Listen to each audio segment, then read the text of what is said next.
through a scholarship. Dili ka rin na siya pud sayon kaayo nga success, no? I admit that there were semesters that I fell off in my scholarship. And my dean would always tell me, okay, Butch, I will get you back to the scholarship program. You will do again, you'll do good again.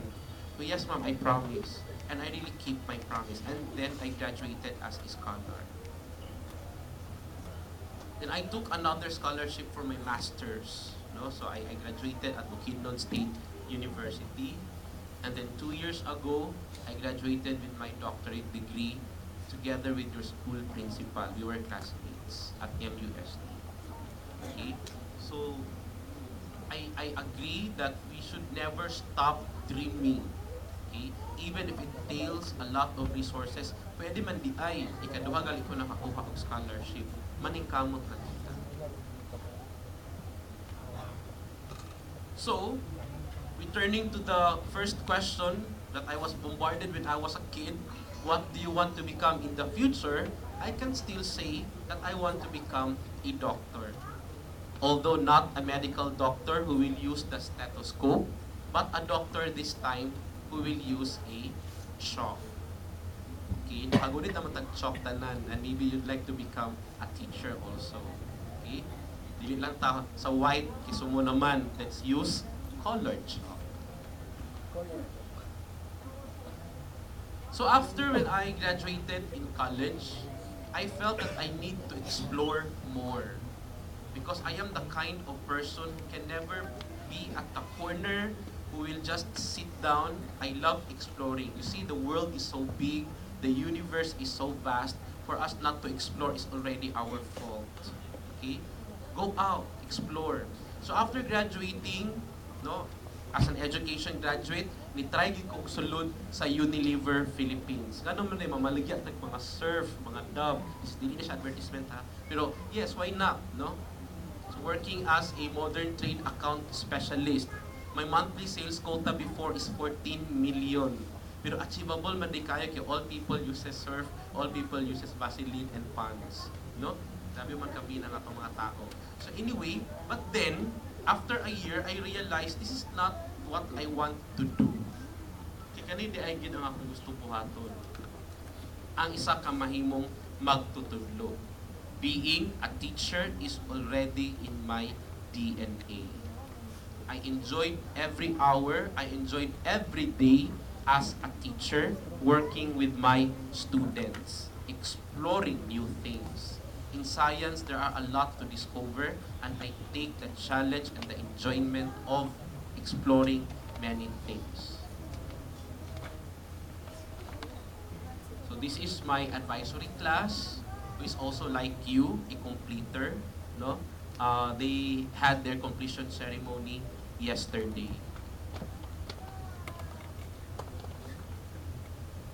And even if I am a science teacher, I really took the courage of handling our school paper.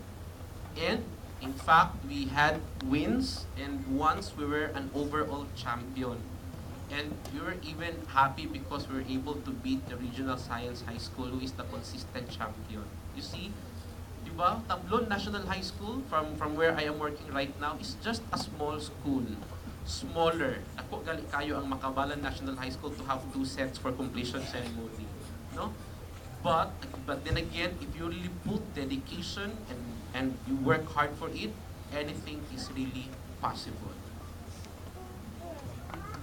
And I get to travel with my students, no, in to whatever places. And I get also to present some of my works, my research works, in international research presentations. And I also get to be invited. And currently, I am also connected with MUST as Assistant Professor 4. And I also work at Xavier University as a course lecturer 2.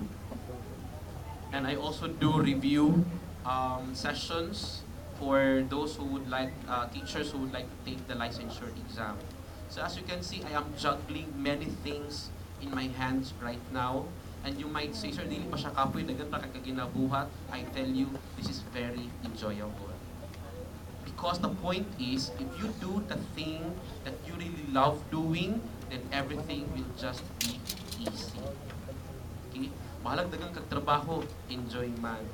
You put your heart into it, money will just flow after. Money should never be the motivation. So this is it. Know and do what you love and everything will fall into place. Buhata ang gusto nimo buhaton. Everything will be into its own places. Just like that one, that is the ruins in Cambodia. The stones are in places, no? But they are very beautiful. So again, the road is long and winding. It was tough for me. It was difficult for me. Yes. But all roads, if you try to look at in a greater perspective, they are always beautiful. Just trust with your parents, trust in the Lord that whatever hardships that you are going through right now, something better is bound to happen.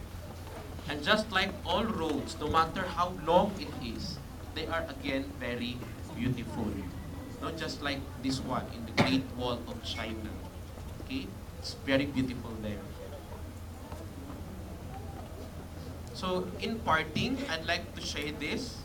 Some succeed because they are destined to, but most succeed because they are determined to. Some of you may be very lucky because they are destined to be really successful, but most of us people will really succeed because determinado manta. So I'd like everyone to be really determined. Don't stop dreaming. Push for it, do it, and love whatever you do. So thank you very much. Good morning, and I hope you will.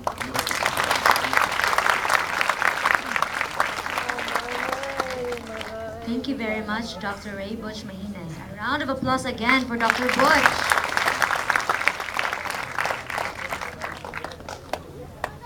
Meister Eckhart, a 12th century Christian writer and theologian, once said that if the only prayer you say in your entire life is thank you, that is enough. Ladies and gentlemen, I give you Renz Andrew C. Orpilla, class first honors, in his words of gratitude.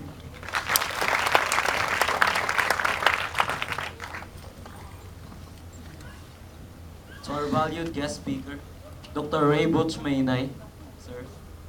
Our honorable representatives from the division office, Dr. Shirley A. Merida, ma'am, and Dr. Marife A. Ramos, ma'am.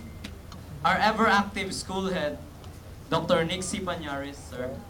To the faculty, our dear parents, and to my fellow completers, and to all of us who are here, good day.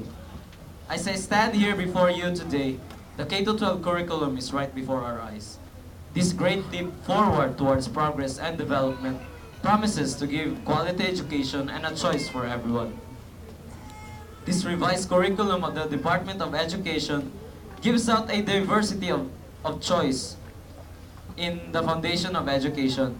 Yes, there have been a lot of setbacks in the past in implementing this curriculum in our country.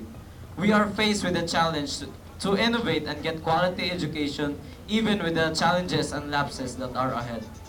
The K-12 curriculum is great, and our fellow students are still overwhelmed by its promises.